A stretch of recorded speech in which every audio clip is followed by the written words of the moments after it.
कभी कभी आपका डॉगी ना ऐसे बैठा होता है, तो उसको हल्के में ना लें, चेक करें, उसके कान चेक करें। उसके कान अगर गर्म है तो उसे फीवर हो सकता है। फीवर कभी कभी वायरल भी होते हैं, बट फिर भी आपको ऑलवेज अवेयर रहना है। उसका फीवर टिक फीवर भी हो सकता है। उसकी बॉडी पे हाथ लगाएं, अगर आपको कहीं एक टिक भी दिख जाए तो हो सकता है उसे टिक फीवर हो।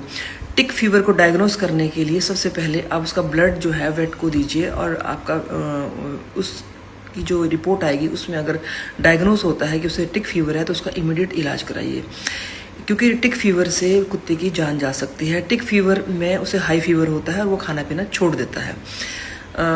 हमेशा चेक करते रहा करो, जब भी आप प्यार करते हैं डॉग को कान चेक करते रहा करो। आपको बॉडी टेम्परेचर पता होना चाहिए। ह्यूमंस का जैसे बॉडी टेम्परेचर जो है वो 97 टू 99 के बीच में डिग्री फ़ारेनहाइट के बीच में नॉर्मल हम मानते हैं।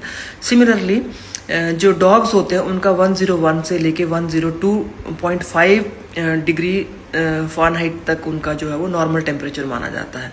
और टेम्परेचर लेने का तरीका ये है, कोई भी डिजिटल थर्मामीटर लीजिए, उस पर थोड़ी सी जेली लगाओ उसके मुंह के ऊपर, वेजलिन वगैरह, और उसके रेक्टम में उसे डाल दो और पूंछ उठा के रेक्टम में डाल दो और थोड़ी देर में टेम्परेचर आ जाएगा। ये इजीएस्ट वे है, और इस तरह से आपको उसका टेम्परेचर जो है वो पता चल जाएगा कि फीवर है या नहीं है।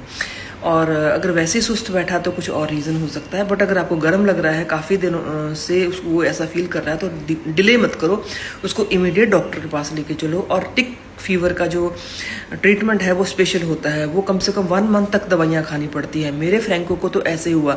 हम लोग सोचते रहे कि नॉर्मल फीवर है, हम एंटीबायोटिक दिला के 5 दिन के बाद देखते थे उसका फिर फीवर आता था। ऐसा उसको 3 वीक्स होता रहा। अल्टीमेटली टेस्ट करवाया, डायग्नोस करवाया, तो पता चला कि उसे टिक फीवर है। और टिक फीवर अगर मान लीजिए आपके टिक्स पड़े हैं, आपके डॉग को पड़ जाते हैं गर्मियों में डॉग्स को, तो उस कंडीशन में आप एक वर्वेक्टो करके एक दवाई आती है अमेजोन पे, वो लीजिए। According to dog body weight उसमें लिखा होता है, कितनी चाहिए उतनी आप उसको दीजिए। इमीडिएट विद इन 24 आवर सारे के सारे टिक्स जो है वो मर जाएंगे और आपका डॉग हेल्दी रहेगा। तो उसका असर कुछ महीनों तक रहता है, बट मैंने अपने डॉग को दिया था तो उसके बाद उसको दोबारा नहीं आए थे। तो इस तरह से आप अपने डॉग को हेल्दी रख सकते हैं, क्योंकि बहुत प्यारे होते हैं, उनका ध्यान रखना बहुत ज़रूरी है भाई।